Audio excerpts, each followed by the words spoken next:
And recording the second part of our Pokemon retrospective. Kanto. Maybe we'll even do the third part today. Who knows? This video probably won't be nearly as long as the first one. So to get started, what is Pokemon Red and Blue, and how does it compare to Pokemon Red and Green? Pokemon Blue. Yes, more specifically, Pokemon Blue. Pokemon Blue was an updated version. It's an updated version of Red and Green. That's roughly. That's about really all I can. Really all I need. There's not really much more to it than that. In Japan, it had its own set of exclusives. That was a sort of combination of Red and Blues. But in English, we got Red and Blue as the versions, which had the Red and Green exclusives. So really, we didn't get a Blue equivalent version in English, but it didn't really make much of a difference since all the changes from Blue were included in the English releases.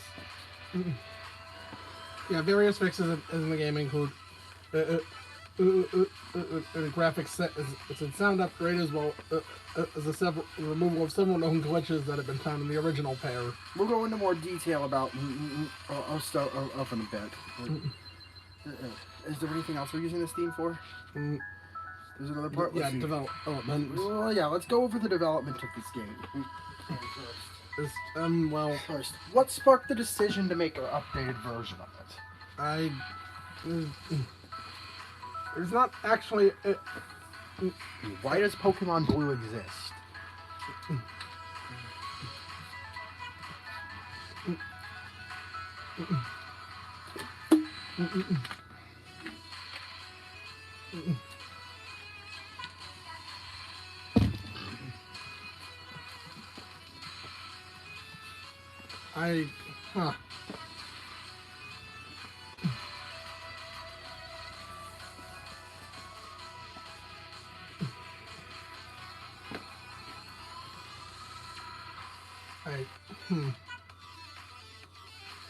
What causes the game to be real?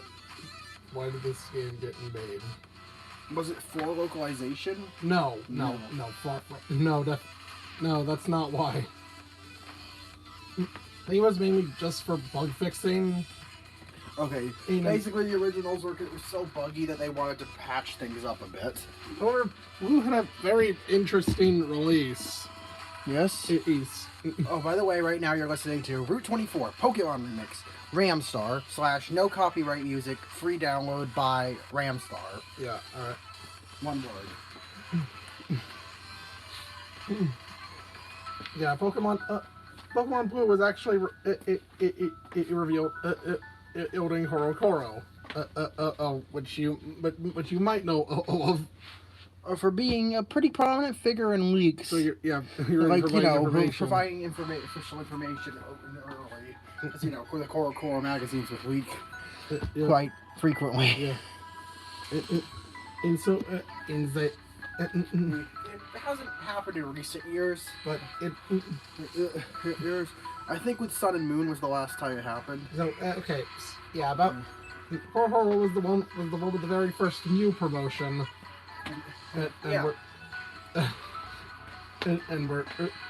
Where you'd send for 20 kids are selected to mail their copies of Red or Green and to have you uploaded into their game and then mailed back to them. About 6 months after that, the November edition of Korokoro arrived in subscribers' mailboxes right around October 15th, 1996.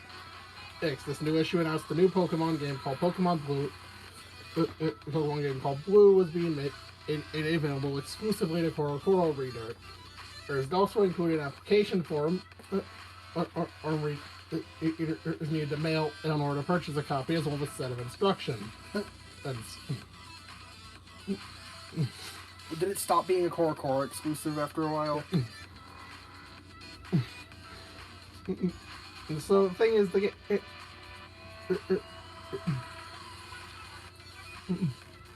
so the point, the date, despite the date, being recorded as October 15th, 1996. The date is that was actually the release date of the issue. It took about 6 weeks. It took about 6 weeks for to release. It's after that by mailing you can receive even about 6 weeks after that issue. So roughly early December was when the game came out. That's actually interesting. I never knew that. Yeah. That's when the game was made available to the public. During the details of the promotion, it sounds like Game Freak and CoroCoro didn't have a lot of confidence in customer demand, and for Blue, or at the very least, didn't know what to expect. So it's like, I utilize a made-to-order sales model. That is, they took orders, then produced a quantity of game to match number of orders.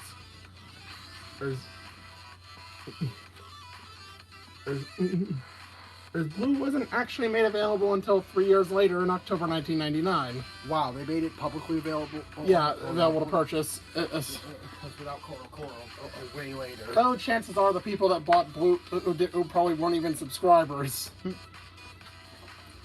They just heard about the promotion. They just picked up the issue and then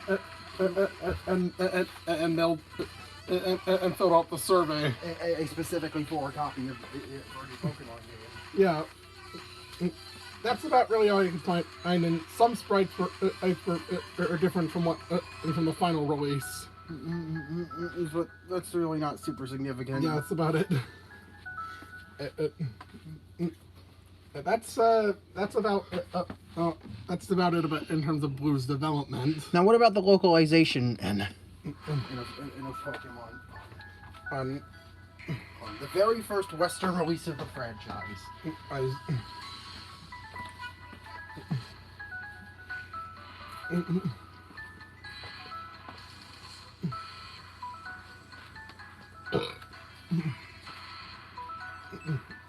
I'm pretty sure Nintendo was Nintendo wasn't certain that Pokemon would do well in North America. Citing that some designs just wouldn't appeal to a Western audience, so they went out of their way to change some to redesign them. I'll include Ude Western Charizard and a more goofy-looking Western Charizard, and they turned Pikachu into an anthropomorphic tiger with breasts. As I think to quote Ishihara, he said, how is that supposed to be Pikachu? Look, it has the tail. Yeah. Those were the kinds of things that were being suggested. Get the Charizard up. Okay. Yeah, we got that design reveal official, right? Yeah, we got that design shown on off. Personally, I think the Western Charizard would be a cute regional variant. God, considering what they do. Yeah. Yeah, I actually have... and I'm kind of made uncomfortable by the concept of Pikachu being an anthropomorphic tiger with breasts. They said it looked like it came straight out of the movie, out of the musical Cats. But the Western Charizard are likable, a likable enough design. Fine, here's the image of it. Yeah. Yeah, it's much goofier looking than the Charizard. Now, of course, these were just. Of course, this didn't go through. When the developers insisted that every Pokemon, other than some minor tweaks and sprites, the overall design of the Pokemon remained the same. Well, there were plenty of any of early English names. Most of them were shortened, but others include. Some of these include.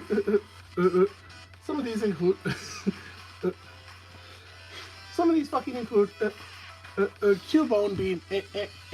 We literally make Orphan, as we've mentioned in the previous Orphan video. and Human and Marowak being Orphan and Guardia. Tentacle and Tentacruel being in Joey and Manowar. Magnemite and Magneton being Coil and Recoil. And of course, one of the most well-known ones, Coughing and Wheezing. Were Nye and Law. After New York and Los Angeles, the most polluted cities in North America. There's also Jigglypuff and Wigglytuff being Pudding and Custard. Right, which is kind of nice because Jigglypuff's Japanese name was Pudding. Pudding. Which, you know, sounds like, and I'm not sure if it means pudding. It was because this stuff was mainly because as the character limit, it only went up to 7, but the final international version ends allowed up for up to 10 characters.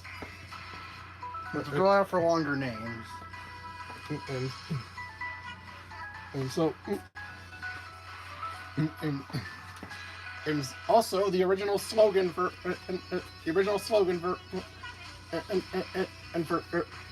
and was meant to be "catch 'em if you can," and instead of "gotta catch 'em all." Of course, it was later changed to "gotta catch 'em all" because that slogan, presumably because that slogan would encourage more sales of the game and for you to trade with other people.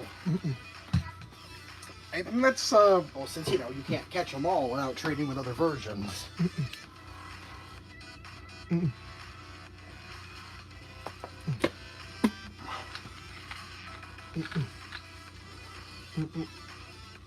Honestly, I'm surprised. I'm surprised Game Freak even had time to work on this at the moment. Yeah. Yes. Well, they still already developing this. They immediately started working. They immediately started work on the sequel. After Blue, after Red and Green. Red and Green. Wow. And they were immediately. They immediately began development. And to what we now know as Gold and Silver.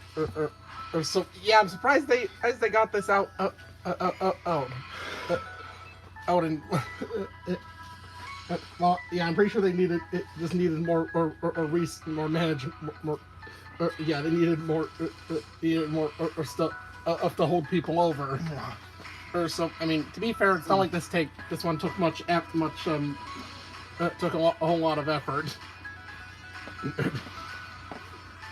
But yeah, Red and Blue released on September 28th, 1998 in North America. We're a surprise hit. And basically took over over the U.S. That's for a few years.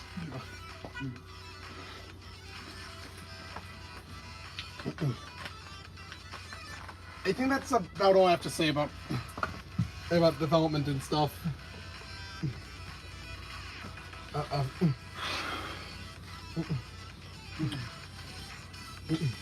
So, in other words, yeah.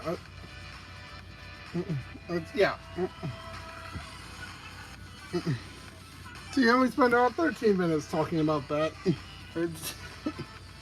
So yeah, like you said, there wasn't going to be as much development as usual. Sorry, cat sneezed in the background. So what are the changes? Some of the changes made to Blue. Well, that's our next topic, and for that we get new music. Yay! Hey, right now you're listening to Pokemon Red and Blue, Celadon City, a deep house remix by DJ Micah. But that's spelled DJ MYKAH.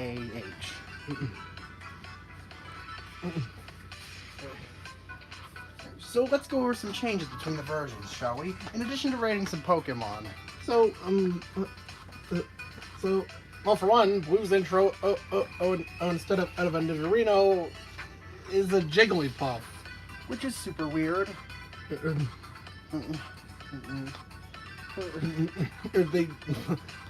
That is pretty weird. And speaking of blue, you know what the mascot Pokemon of that game is? It's It's Blastoise, of course. yep. So what better time than now to talk about the Squirtle line?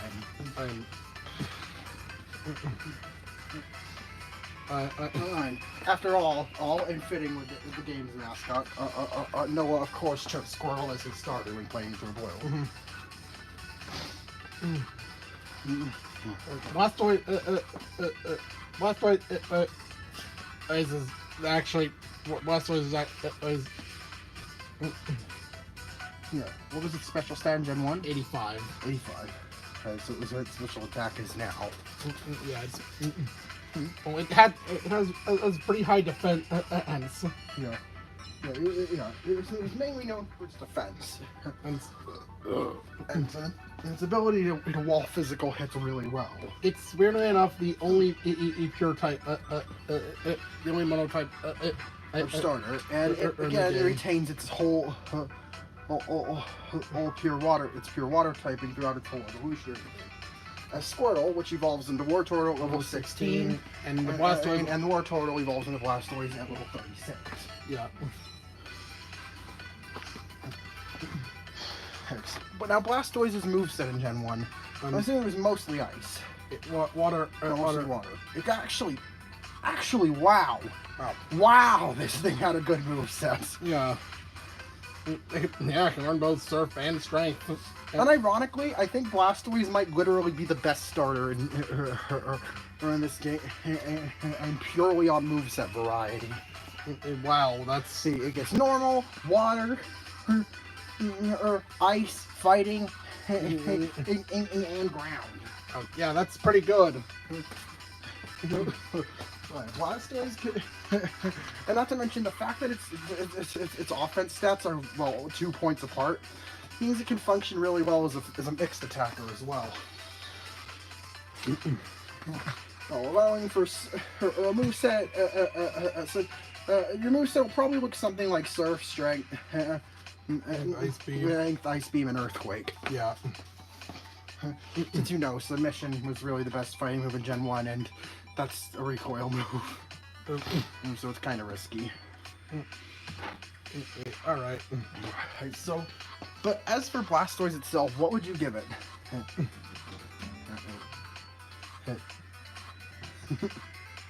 A 10. I'll give it a 10.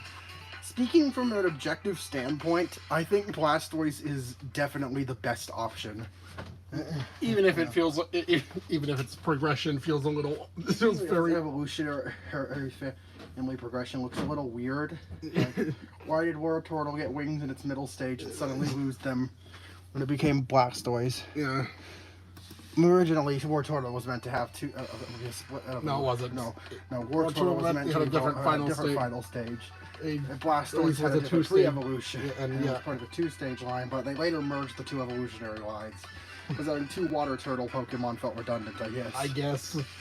But anyways, that's no. What other change? Other changes made.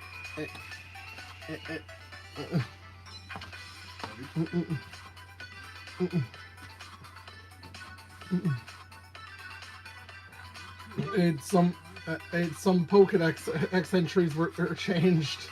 Yeah. Changed.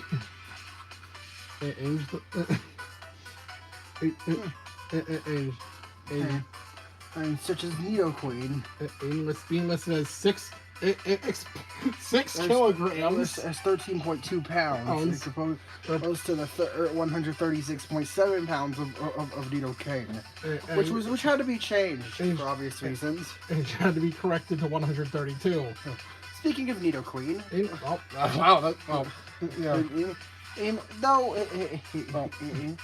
En route. Actually, on Route 22. On Route 22, you can actually catch one.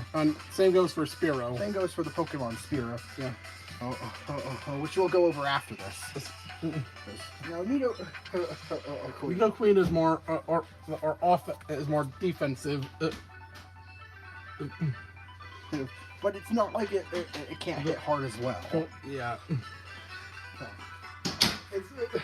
Well, due to being more defensively oriented, it doesn't spec as much into its offense as Nidoking, but its offensive stats aren't low. Oh, and it gets still has about the it still has about the same moveset. So really, it's down to personal preference. Sure, Nidoking is technically a little better, but Nidoking it can work just as well. And though I will have to dock a point for the design being strange. We really have Why does it have breasts? Why? Why do they really have to emphasize that this was the female version? Also, I guess, like I mentioned, this Pokemon don't actually have genders in Gen 1. Yeah, that wasn't a feature that was implemented until Gold and Silver. And the Nidorans are and the only ones with defined genders.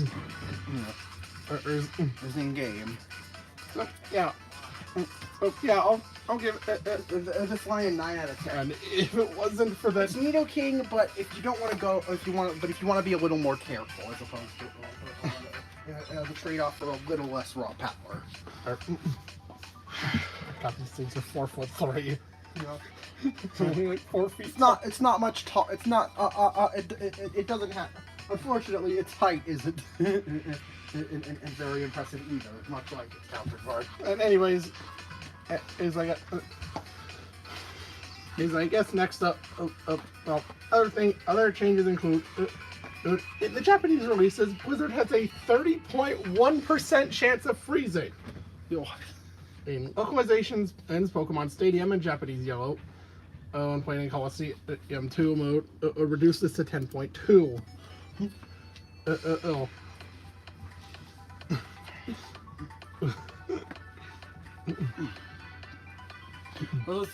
Such a powerful move, having the ability, having a comparatively high chance of leaving you completely defenseless is a little overkill. And also another thing, it include another thing about another Pokédex change.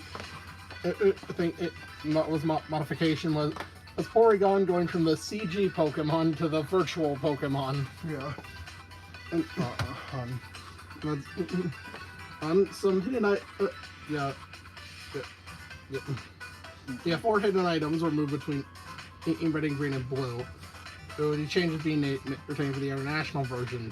The Nugget in Copycat's bedroom was moved from the bed to the desk. Item was also fixed as it was not properly detected by the item finder, or it could be prevented it from being collected. It could be infinitely collected. Wow. SSN and B1F, there was an out-of-bounds hyper potion that could only be obtained by facing the void in the corner, or one of the cabins. This item was moved to the bed instead. So fifth floor, or the elixir was moved.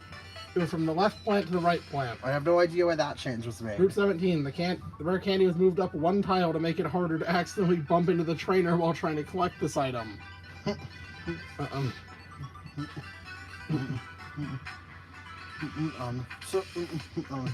another thing, Pokemon, on the go over. What we promised. It's time to go over a better option than Pidgeot, but not quite as good of an option as Dodrio. Oh, Fearow. Well, it actually has a better it usually has high attack. In addition to its speed being pretty similar to Pidgeot's. But it's mainly its attack stat is higher. Well, as we said, Spearow has encountered the same route as the Neos. Yeah. Unfortunately, its moveset isn't much better, but it does get Drill Peck. Well, Pidgeot does not. And Drill Peck is a much more convenient move to use than Fly. Alright, so if Pidgeot gets a 6, Spearow gets a 7. Yeah. It's nothing great, but it's better than Pidgeot. We could say that much. Yeah.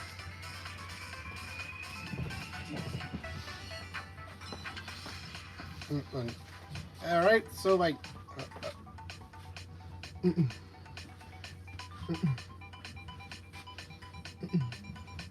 Other... Yeah, red and green have 6 hidden items that do not work correctly because their coordinates it's in the hidden item database do not match their actual coordinates on the map. Or in one case, are missing altogether. These items are listed here with their actual location, and then in square bracket, it's where the locations pointed out into by the hidden item database. The nugget in the rocket hideout, third floor, or next to TM10. And on the eastern... Yeah, the item finder says it's on the eastern machine in the south. Oh. The calcium on Route 13 next to a sign is pointed out as being in the southeast corner behind a cuttable tree. The Pokemon, the rare candy on Pokemon Mansion Basement 4-1, on in the northwest corner of the west room, has no coordinates with the item finder. The nugget in Copycat, that's how it's on her bed, as pointed out as being on her PC. The rare candy in Cerulean Cave floor, or Earth floor, or on a rock at the center of the map, is located as being a tile to the right of that. And the Ultra Ball in Cerulean Cave Basement 4-1 on a rock in the northeast corner of the map is pointed out as being outside of the boundaries of the map. Because their coordinates do not match, collecting one of these items will cause all other items on the list to disappear. However, they can be respawned by handing over a fossil to the scientist in the Pokemon lab, because the flag that is set when collecting one of these items, 555, outside of the actual list of flags for collectibles, used an address that is also set when handing over fossil. Well, since the item finder goes by coordinates in the hidden item database, it will mislead you and not point to the actual locations of these hidden items. These are fixed in Japanese Blue in the international versions. It's super weird. They also fix the Sabrina glitch. So you no longer get the gym badge by losing to her and re-entering the gym. Yeah, red and green contains one of the. How did the developers not catch that bugs? Yeah. Which losing to Sabrina makes the game think you won against her. So re-entering the gym and gives you OT up and 46 Psywave and the Marsh badge. And of course this was changed because this is a pretty notable bug. But now let's go over another Pokemon. All right, sure. This is a little. We want to balance things out. All right. Let's go over another early. Let's go over two. Yeah. 2 early game Pokemon. On the first, it is the Weedle line. Evolving the same levels as the cat. Oh, Spearow evolves at level 20, and Nidorina and female evolves at level 16, and then Nidorina evolves over the Moonstone and the Nidoqueen. Yeah. Alright, Beedrill. Yeah, Weedle evolves into Kakuna at level 7, and Kakuna evolves into Beedrill at level 10. Same evolution levels as the Cascade. Beedrill has an attack stat as a base attack of 80. It's meant to be the physical counterpart. It's meant to be the physical counterpart to Butterfree, but Unfortunately, in terms of physical moves, it only gets Bug and normal moves. It's one of the few Pokemon to get Pin Missile. As well as Jolteon. Which is a base 25 power multi-hit move. Actually. Wait, in Gen 1 it was weaker? Mm-hmm. Oh no, what was it in Gen 1? In Generation 1, it was 14 base power and had 85 accuracy. It was a 14 base power or multi-hit move with 85 accuracy, so it could do anywhere from 28 to a whopping 70 damage. Yeah, I can see why this was changed, because that's pretty underwhelming. and especially considering it was the strongest move Beedrill got. For stab, because considering it got literally 0 poison moves, not counting Toxic, which doesn't do damage. It does get Poison Sting if you carry it over from a Weedle, but that's the base 15 power move, which is only barely stronger than 1 hit of Pin Missile. Yeah. was one of those Pokemon that got better with time. But in Generation 1, yeah, it's just as bad as Butterfree. Yeah. What did we give that? This is why we have these. Yep. What did you rate Butterfree as? I don't remember. We did the video yesterday. Alright. I rated Butterfree a 5. So, unfortunately, Beedrill gets a 5 as well. Yeah. Thankfully, Beedrill got some vast improvements in later generations, but we're rating how the Pokemon appeared in their debuts. Yep. And in the Wii Alliance case, it wasn't very good. Unfortunately, it didn't even have the utility of taking out Rock. Yeah, that's... Yeah. So, anyway, and we're also ranking the Sandshrew one. Alright, this is found after the first gym. And right outside Cerulean. Yeah, right outside Cerulean City after you exit at Mount Moon. Sandshrew is an absolute bitch. It's the train, and before it gets and because it's stuck with Scratch. Scratch is the only damaging move until. Sandshrew stop. With Scratch is its only damaging level up move until it gets Slash at level 17. And yeah, which is quite a few levels with just Scratch. Thankfully, though, things get better for this little guy because at level 22. Because at level 22, it evolves into Sand Slash. This thing is pretty strong. Similar to another pure ground type, Generation 1. This Pokemon is also pretty solid. And it doesn't have quite the same destructive force as Dugtrio does. But, I mean, it's nowhere near as fast. But it's definitely not to be underestimated. It also gets ground and rock moves as well as getting fighting, as well as getting access to submission, and the obligatory normal moves and poison sting of all things. I still don't know why this line earns that. Yeah.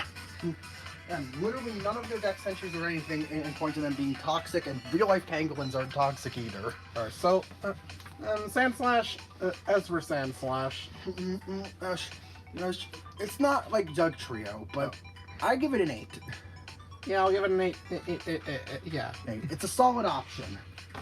And so much so that Noah did use it in blue. Yeah.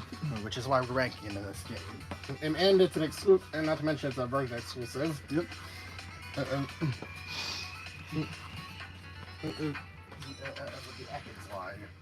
Yep.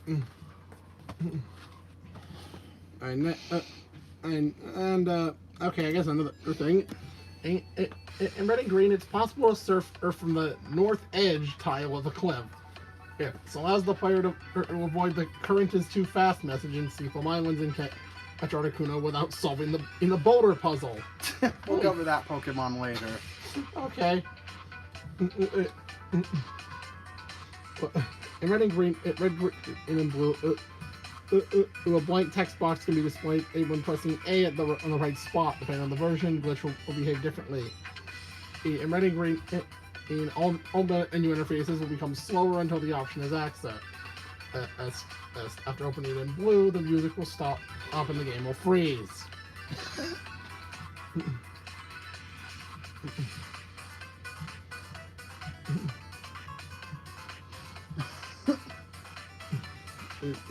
Okay. So that's super weird.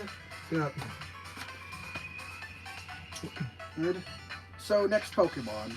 Next one. If you have that, if you caught a Spearow, you have the option to trade it for Farfetch'd. All right. And on paper, this looks like a pretty bad deal. Yes. Like, no! Don't look at those stats. Don't look at its Gen 7 8 stats. It's Gen 7 stats. Gen 1 it had a special stat. 58. Out of 58. 8 an attack stat of 65. Yeah. An attack stat of 65. So it wasn't really doing much damage. But there's one little trick that it gets access to that Spearow doesn't. And that's Swords Dance. Yeah. Also, not to mention I can learn both Cut and Fly. So it's also good for HMs. So yeah. And its best stat is speed.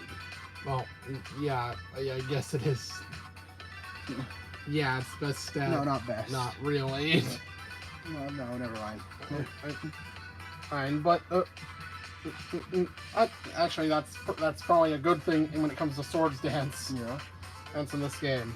Yeah, why is that? Because critical hit, it's not, you know, they tend, critical hits. critical hits, it's ignore the opponent's stat changes. But they also ignored yours in Gen 1 for some reason. which includes your attack buffs. So it's not actually advised to give it Fast Pokemon Swords Dance. Into this game. or amnesia if you're a special attacker. Give your Pokemon Swords Dance or Amnesia. Farfetch doesn't have to worry about getting cosmic crits and ignoring those. It gets Swords Dance by level up. At level 23 in E, which is at a pretty decent point in the game too. Yeah, sure, it's a little frail. Won't usually get too much time to set up, but if you know your opponent well, you could seriously take advantage of Swords Dance and pull off a sweep with Farfetch. Trust me, I've done it. So Farfetch'd gets an 8. I never in my life did I think I'd say that. I'd be doing that. Yeah. I actually swapped this thing out. This was actually something I used in play based on another Pokemon. What did you plan on using originally? Originally, I planned on using Persian for that and for the function of slap and of stab slash. However, I learned it didn't learn that. That's literally the last move it learns. So that's pretty late in this game. And yeah, level 55, I think. It's at level 55 in this game. So yeah, I just. So you want something that gets. And I realized I didn't have a flyer on the team. So we killed 2 birds with 1 stone. Pun not intended. And added both a flyer and a normal type that could actually do some crazy damage. Yeah.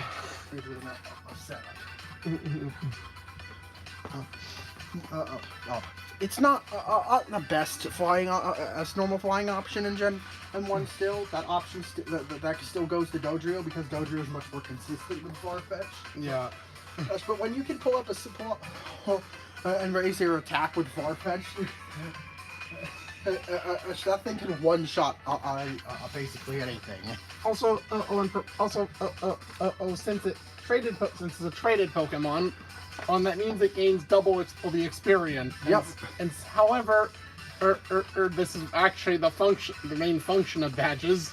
It is because of the badges. I don't think we mentioned this in the previous video. Badges can do 2 things. They do a few things actually. The most obvious one is there's a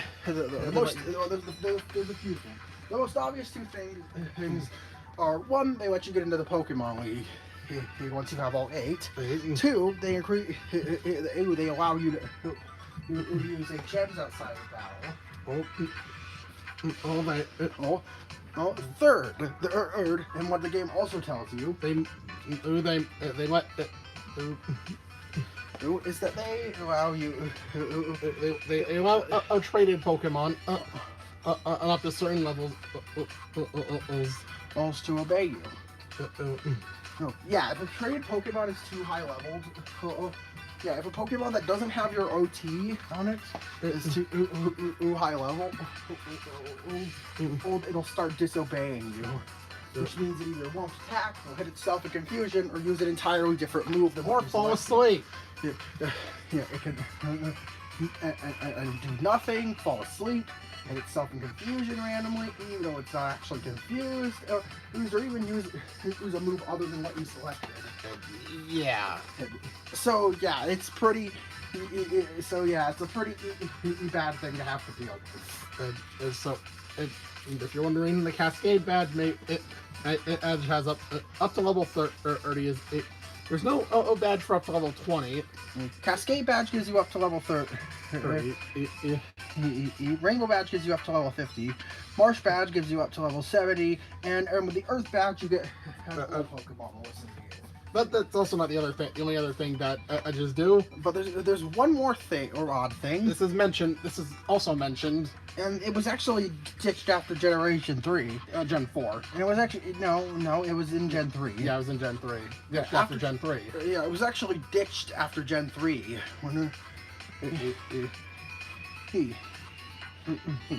Is that you got stat buffs, bonuses from 12.5% and stat bonus from getting a certain badge. And certain badges. Now there were 4 badges per game that I did this. Yeah. In Generation 1, the Boulder Badge increased your attack, Thunder Badge increased your defense, and Volcano Badge increased your special stat, and the Soul Badge increased your speed. Now, now this is actually changed to Fire Red and Leaf Green, and we're just gonna go over that here since we don't need to bring it up again later. The Thunder Badge, in Fire Red and Leaf Green, a Boulder Badge still increases attack. That's consistent, and Soul Badge increases defense. That's a Thunder Badge increases speed, and the Volcano Badge increases both your special attack and special defense since those stats were divided. And yeah. So, all right. I just felt that was necessary to bring up since Farfetch'd is only obtained through a trade. So that felt like a good segue to bring up that odd stuff. So for that, okay. Okay. There's also other changes include. Other changes include.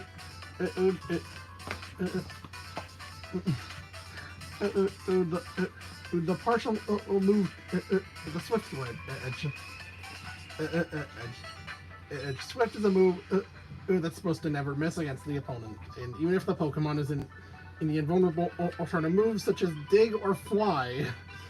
However, due to a bug, this applies the Japanese version only if the Pokemon is a substitute. But in all other cases, Swift acts as a normal move. Which also means is that it's affected by accuracy modifiers such as Double Team and Sand Attack, and Sand Attack can also the 200, the 1-256 with its chance of missing in like any other moves. Yep, it only worked. The only situation in which it never missed in Red and Green was if your opponent was using a substitute. Which is baffling.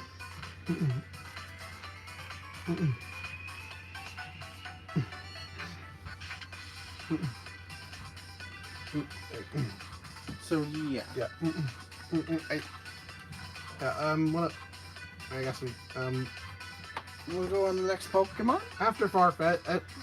The next thing you can encounter is on Route 10 and to the east of Vermilion. East of Cerulean. East of Cerulean? Yeah. To the right of Cerulean. Yeah. Okay. To the east of Cerulean. And you can find. Can't you technically encounter Machop first? No. No, which is Voltorb.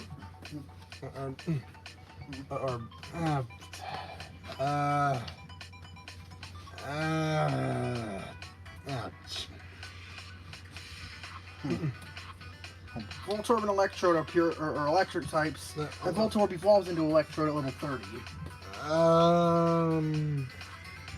And Electrode is really fast, and it has a special stat of 80, which is alright. It's just the fact it's high speed. Its speed is at a point where it doesn't even matter how high it is. I mean, I guess it can always land crits. I guess that's cool. But there's a point where it's overkill. But its moveset isn't very good. It only gets normal and electric moves. Its main gimmick is going fast and then exploding. This has happened more than once to me. When this thing was used against you. Yep. And but it wasn't a thing when it was used by you in this game. And because, well, why would I do that? Why would he just kill off a Pokemon and stop it from getting experience or being usable unless he backtracks to a Pokemon Center? It's dumb. No, Electro is just honestly in any game, and there are better options. There are literally 0 Pokemon games where Electro is your best option for an electric type. I only use it because I admit I've used this thing more than once, but it's never out of but it's never because as I want to. When it's usually out of. In this case, it was because there were no other electric options in Gen 1. No other Kanto electric options. And since I was playing he'd blue, exhausted every option. And since I was playing blue, and Electabuzz wasn't available. You see, the only options, since you're fully evolved, the only options for electric types, in Generation 1, are Magneton, Jolteon, Electrode, Electabuzz, and Raichu. As Pikachu and Raichu. Pikachu and Yellow specifically. Because, you can't evolve it. Yeah. Not counting Zapdos, obviously, since using Legendary on one of these teams would kind of break things a bit. This thing sucks. It really does. It's, really bad. You can't really do much with that speed. Because it's not like it hits super hard. Or really, that's... No. Just... Well, this gets a 5. It has one... It's... the definition of an underwhelming Pokemon. It gets... Its entire gimmick is just to blow up in your face. It doesn't even look cool. It's just an upside-down Pokeball with a face. Yep. And Voltron's just a not upside-down Pokeball with eyes. Yep.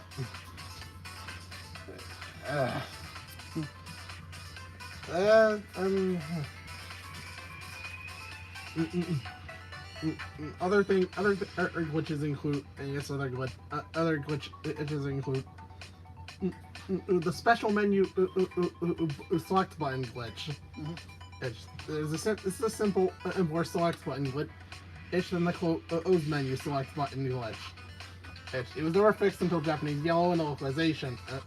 Into the list of elevator or destinations, or into the list of badges. It's for the Cerulean City Badge Guy. It's possible to swap the entries as if they were items, even though the cursor is not highlighted white.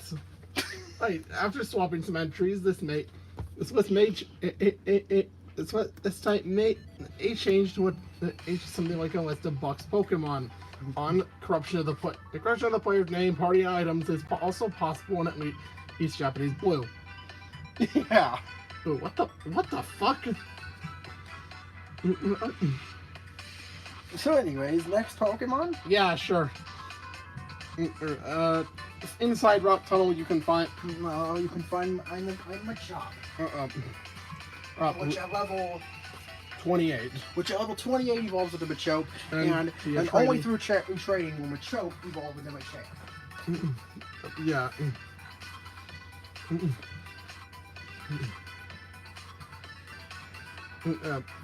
Now Machamp is a fucking beast. This thing it takes hits really well. Oh, not specially. Well, it takes physical hits really well, and its special defense is mediocre with 65. But its HP kind of balances it out a bit. Yeah, this thing and it has a whopping special physical attack stat of 130. Of 130. What? Yeah. Unless you have some really high physical defense or outlevel this thing significantly, you're not surviving a hit from it.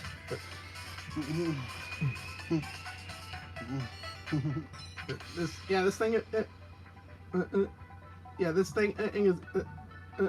thing also gets It's brought access to rock, ground, and stab on fighting.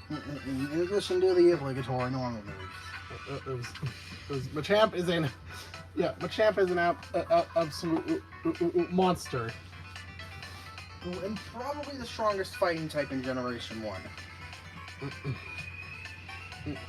So there's a reason you have to trade to get it.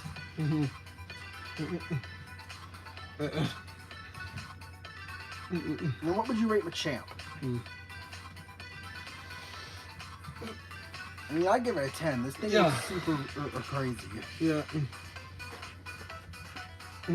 Also, a detail I know I was pointing out, I learned is that Machamp and Golem actually swap up characteristics. It's when you trade them. Yeah. And just something I thought was cool. Well, Machamp gains Graveler's extra pair of arms. Arms and Graveler and Golem gain and Golem is Machamp. Graveler gains Machoke's lizard qualities. He's yeah. Just thought that was worth pointing out. Alright, in the Japanese releases, as well as all versions of Yellow, if the player already has 2 Pokemon species registered as caught by evolving their starter Pokemon before returning, you press the Oak to deliver Oak's parcel, or the game acts as if the player has already obtained the Pokédex, even though they haven't. Thus, it becomes impossible to progress through the game, and because the Old Man of Viridian City will only move after the player has actually obtained the Pokédex. Yeah. So X bricking your file. Albeit I don't know why you'd spend enough time grinding before delivering the parcel to evolve your starter, but yeah, if you do that, your file is permanently stuck. Yeah.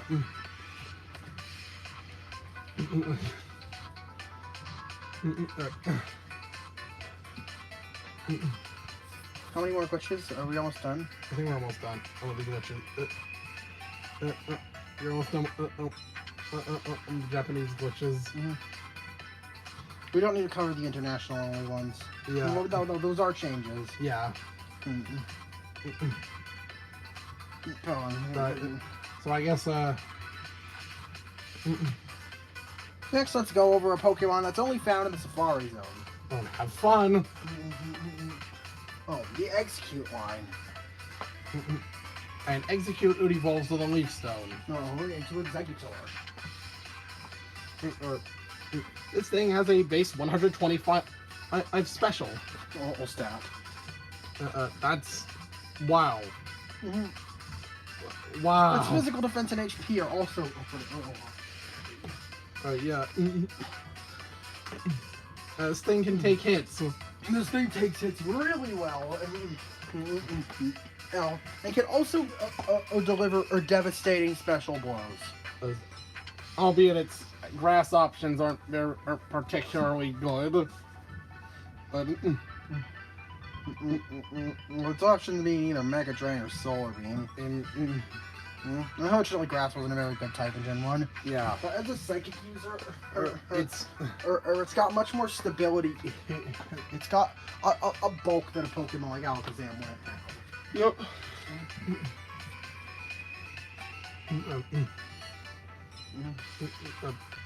This thing,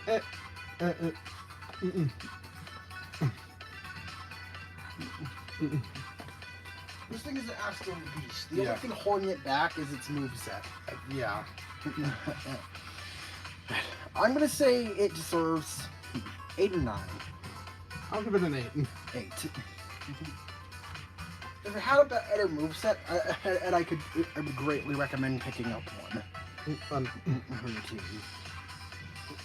But unfortunately, Just warning you, just warning you. Yeah, that's pretty far. It's pretty far into the game. Me too. We need to a lot of stuff. You need to have beaten the first 2 badges and beaten the Rocket Hideout. just to get access as to future. So you're gonna have to have at least visited four different gyms now and probably fought those gyms. And so you're probably and so I mean at least it's in the mid in the mid 20s. So I won't have too much catching up to do. Yeah, you don't get it till about halfway through the game. Yeah. And so next all right, there's if you talk to the bike shop owner in Cerulean City without having the bike voucher in your inventory and use beat it back out of the menu and that tries to sell you a bike for $1 million, all subsequent text that appears in the game will appear instantly instead of scrolling as usual. Bug was introduced in localizations and did not occur in the Japanese version of the game and was fixed for yellow. This is actually. This was actually discovered accidentally during a speed run, and is now used for the no major glitches category. Yeah. Speed running. For the localized versions of Red and Blue. Yeah. I believe it's Red that speed ran. Yeah. And because of Neo King. Yeah. Red speed running. Yeah. And so. Now then there's the other option. And you can shoot. The other one you can shoot. And honestly, it's not really better. Not really all that. Sure, again has promising stats. That's its special stat was 35, so it couldn't really take hits. Yeah, it has a promising attack stat, but it also only got normal and fighting moves. I mean, it has 3 signature moves. It was those being rolling kick, jump kick, and high jump kick. So yeah, it actually got a decent fighting moves. So I guess we might rate it higher than Hitmonchan this version. Why we give Hitmonchan? Hitmonchan and a 5. So I guess we'll give this a 6. Not much better. But it does at least have some unique options. And the jump kick probably being your best, in the best you could use it. In the English localization, it is possible to skip the battle against Brock by saving even in the right spot on and resetting to bypass as the person blocking the path. That's the Route 3. However, this was fixed in European releases. Yep, you could also you could just skip Brock if you wanted. Though I don't know why you'd want to. I don't know why you'd do that.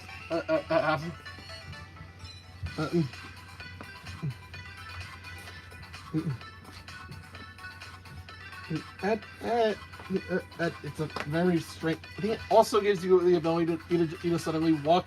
You can suddenly walk through walls. Yeah. Yeah, it's weird.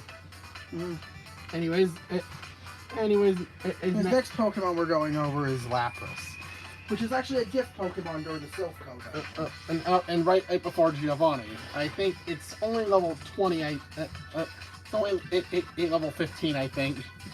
So you probably won't be able to use it against Giovanni right away. But Lapras, Lapras. Lapras is one of those rare few Pokemon that was always good and still is. It had a special stat of 95 in Gen 1. As well as still having a massive HP stat of 130. It's a water-ice type. Well, it has it has 4 weaknesses. No, but no quad weaknesses. But holy shit, this thing's moveset is insane. Obviously, it gets water and ice moves and the obligatory normal moves, but it also gets access to grass, electric, and psychic. Yeah. As well as getting Dragon Rage if you want that for some reason. Yeah. And so technically it gets Dragon too. Holy shit, this thing. As in the only Dragon move in Gen 1 that isn't really used for type coverage at all. Lapras is fucking busted. I mean, to be fair, no wonder why you have to fight locked behind in this area, in one area. And you can only get it this late in the game. And yeah. I mean, this thing's absolutely insane. And yeah. And has always been so. Oh, absolutely a 10 out of 10. And was it it's based on a plesiosaur? Or the shelter I don't like a saddle. Lapras was actually one of the first 3 Pokemon unconceived. I didn't know that. Along with Rhydon and Clefairy. So you know, Lapras was at the start of the series, Lapras is brought up as an endangered species. But by Sun and Moon, it says thanks to conservation efforts, to populate, they've been so cherished that there's now an overabundance. The fish population has collided waters with too many Lapras. Yeah. In Moon, it says these Pokemon were once near extinction due to poaching. Following protective regulations, there is now an overabundance. Yeah, Lapras is actually. And so the Lapras populations have recovered. Or in the turn of good events. And so yeah. Pokemon world. Yeah. So all right. The old man glitch. Yeah. It's one of the most famous glitches. Talking to the old man in Red and Viridian City, in watching his tutorial and catching Pokemon, copies the player's name into an area normally used to determine in wild Pokemon found in the grass. If one were to fly to Cinnabar Island and then surf along the east coast, invalid Pokemon would appear corresponding to the player's name. And this glitch resulted from a localization oversight that changed the tile that determines the battle type from lower right to the lower left. On leaving the tile that determines if there can be a battle with the lower right. It did not occur in Japanese red, green, or blue over the Cinnabar Island, and coast triggers 0 wild Pokemon. The specific method of performing the glitch was partially fixed in the Spanish and Italian versions. As a result, all attempting to perform this glitch in these versions will result in the normal wild encounter if you get the water or surrounding Cinnabar Island. And also another thing,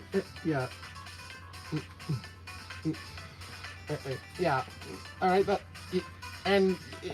I think many know what the old man glitch does. It can do. You can encounter a glitch Pokemon known as the Signo, which we're not going to be rating because it's not an actual Pokemon, but we felt like we had to acknowledge it in some form. Or make copies, or make and do some. It'll copy the 6th item in your slot. It'll take the 6th item in your slot and increase its number, or increase the amount of it you have by 128. Yeah, and increase the amount of it you have to 128. Which the game can't display. So it shows some glitched characters until you've used enough of them to get it below 100. Which can lead to infinite Master Balls and rare candies. And the glitch can be performed multiple times, so you don't exactly have to choose what you want to duplicate. It corrupts your Hall of Fame data. So if you really care about that, you want to avoid this glitch. But it's some really weird results. And there's also several other weird results. But the glitch is generally safe, and in most cases won't corrupt your save file. As long as you don't run into a different. As long as you don't run into into certain forms of it. So my advice: save before doing the glitch. If you see a specific form, one of the dangerous forms of it, reset your game. Yeah. Anyways, it's just thought. You can't talk about Generation 1 Pokemon without talking about the same, though. So anyway, but anyways, is also on Cinnabar Island, and there's 2 more Pokemon you get access to. If you resurrect, if you chose the Helix fossil, or rather than the Dome fossil, well, you can resurrect an Omanyte, which at level 4 already evolves into Omastar. And just like Kabuto and Kabutops are water rock type Pokemon. This one is more, this one is more specially oriented. Oh, And damn, 115, it can take hits. 115 in special and 120 in defense. Yeah, it can take hits. This thing can take hits really well. I mean, It's special, remember? It's special. Oh. Well, And it gets water, especially speaking, it gets access to both water and ice moves. and can actually take advantage of its water stab. Yeah, in this game. Unlike Kabutops. It also gets normal fighting moves, but I don't know why you'd use them on it. But yeah, Is that Horn Drill on its moveset? no, Horn Attack. No, Horn Drill. Yeah, what the fuck? Moonhog's doing much drilling with all those tiny horn speckle across the shell, but okay. And anyway, Yeah. Surprisingly, Omastar is actually way better than Kabutops in Gen 1. Nowadays, Kabutops is the better option, but back then, Omastar was actually a really solid water type. Granted, its moveset was kind of generic, but if you wanted a water type to wall things, and you didn't want to go the obvious route of using Lapras, Omastar is also an alright pick. Yeah. I'd give it a 9. Yeah.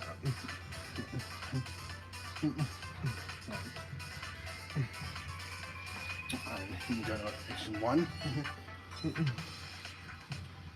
If it had a little bit more moveset variety, it would get a 10. Alright, and also in Pokemon Mansion, In Pokemon Mansion, you can encounter Coffin, which at level 35. 35 evolves into Weezing. You can also find Weezing here as well. Oh, if you want to skip the step of evolving a Coffin. Now, Coughing. Now, Weezing is well, huh.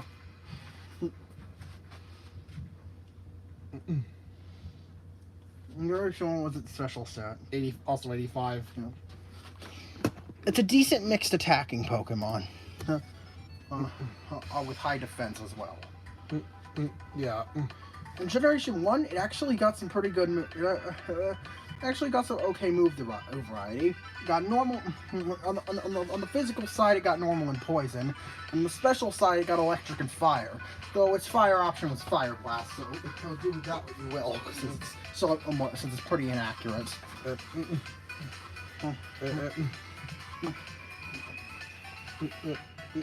Weezing it can be... Weezing is pretty good. But albeit, yeah, it's pretty running this thing pretty late. Yeah, so it is a bit of a point against it. But overall, pretty good Pokemon. Not if you want on a poison mixed attacker for whatever reason. Yeah. I'll give it 8. Yeah.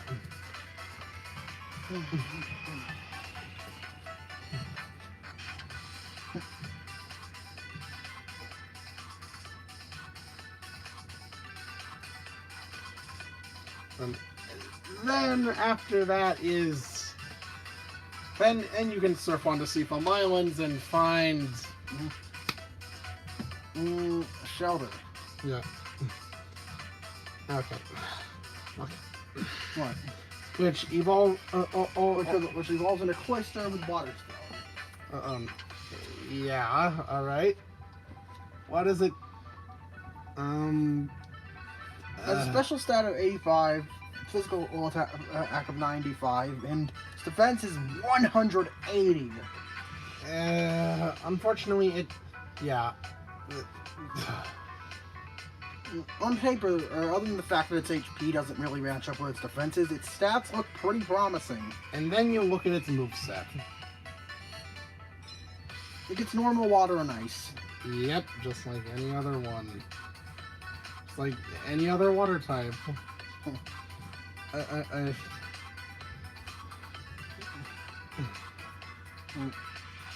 Again, solid, if somewhat generic water option. And so in the same boat as All-Star, it gets an 8. Yeah. You gave almost star of 9. No, so 9. And so it's also a 9. Should we bring those down to an 8? Yeah. Yeah, bringing those down to an 8, that seems a little overkill. Yeah, these ones. Yeah. The Omanite and Shelter lines are both getting nothing 8s. Oh, Did you yeah. change them both? Yeah, I'm getting both of them 8s.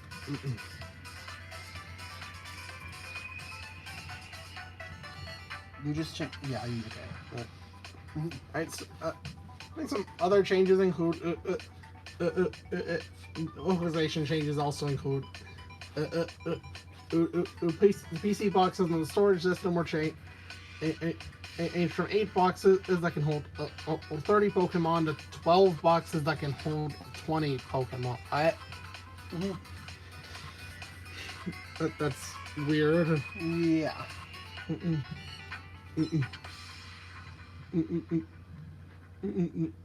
There are also some animation changes is during localization. Which basically just amounts to moves that cause us flashing, changing the amount of flashing that they cause. Such as Thunderbolt, Body Slam, and Hyper Beam. Jesus! It's like, oh my, that's a lot. Yeah, okay. Yeah. You don't need to go into detail on everything. We just need to cover the changes. Yeah. All right, and well, I guess that leaves us with one more Pokemon. And to discuss in this game, here we'll be discussing a legendary.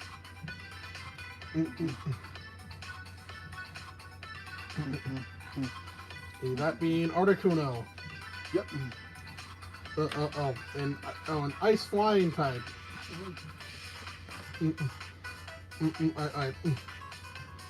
It's oh boy, yeah. This thing can also take this thing can also take hits. Assuming you aren't using a rock move against it. Yeah. And also, this thing can something I didn't mention. Something I didn't. And it can. Yep, it can even. Not even in fire types I've stood a chance with it. Yeah. It as fire did not resist ice in Gen 1. Which is somewhat odd.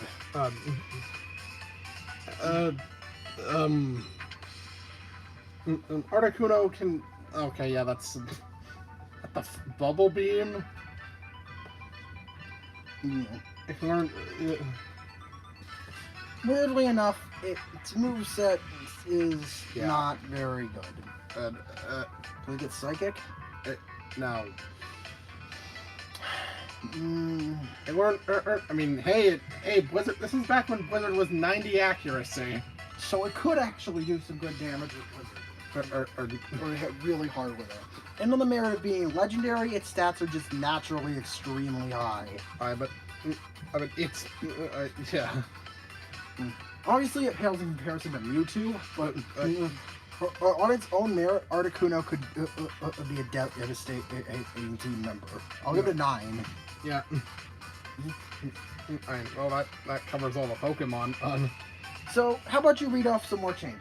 So, the Unknown Dungeon, or now known as Cerulean Cave, they've underwent layout changes for every Gen 1 Japanese Gen 1 release.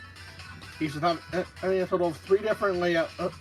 3 different layouts for all 3 of its floors. Yeah. For Cerulean Cave was made a little easier in blue.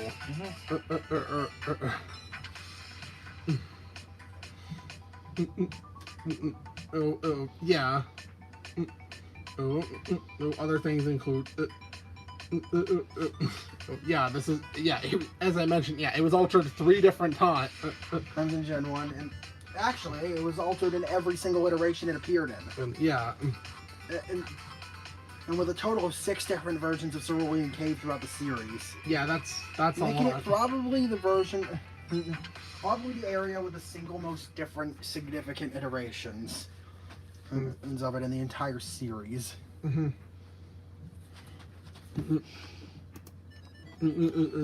So I guess that's really all I have Guess that's... Oh, Okay. oh yeah, my team. So let's go over your team real quick And before we move on to the conclusion. what did I use here? Yeah, what did you use here? Well, Noah's Pokemon Blue team consisted of Utah, an Executor, or Fred, a Flareon, Brandon, a Blastoise, Ellen, an Electrode, Andrew, a Sandslash, and Dux, the Farfetch'd. That's just Which is just the name you get from the traded Farfetch'd. And so yeah, that was my yeah, Which yeah, so that basically ends all we need to talk about here. yeah. Right Now you're listening to Pokemon Red / Blue Red / Yellow / Blue Pewter / Viridian City, double / Lo-Fi and Chill Hop by Slow Brew 95. All the letters have a space in between. All the characters have a space in between them, and the username is surrounded in square brackets.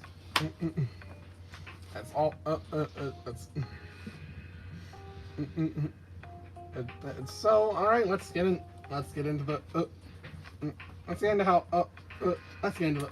the ratings, shall we? Did you mark down your rating for the first game? Yeah, right here.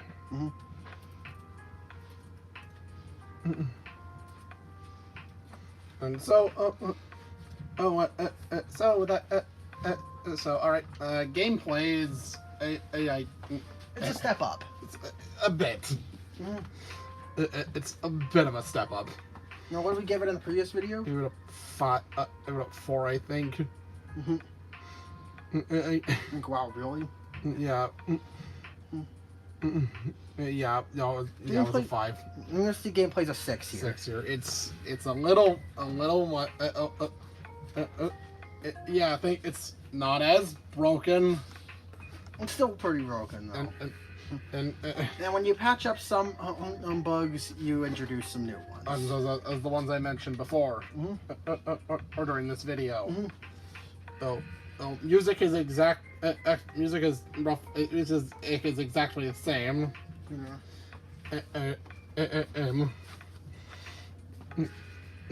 Aim across all 3. So we don't need to rewrite that.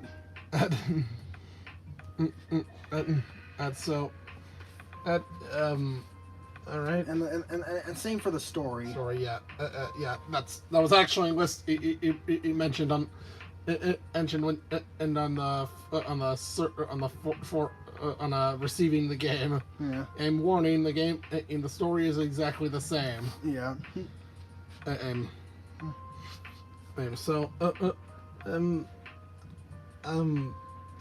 yeah. So fuck.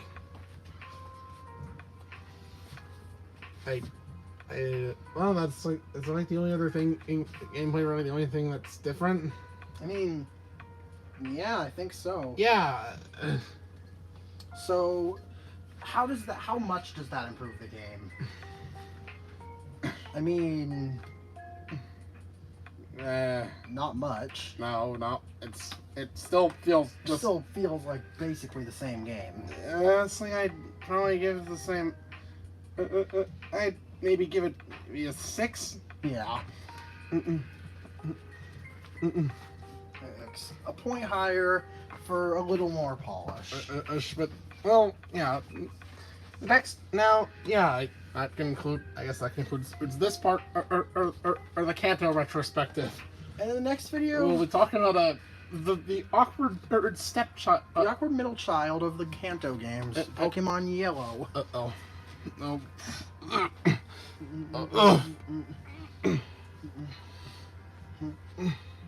The game where you're forced to start, the game where you can't get Raichu, but you can get Pikachu, and when you're allowed, or you're handed all 3 starter Pokemon.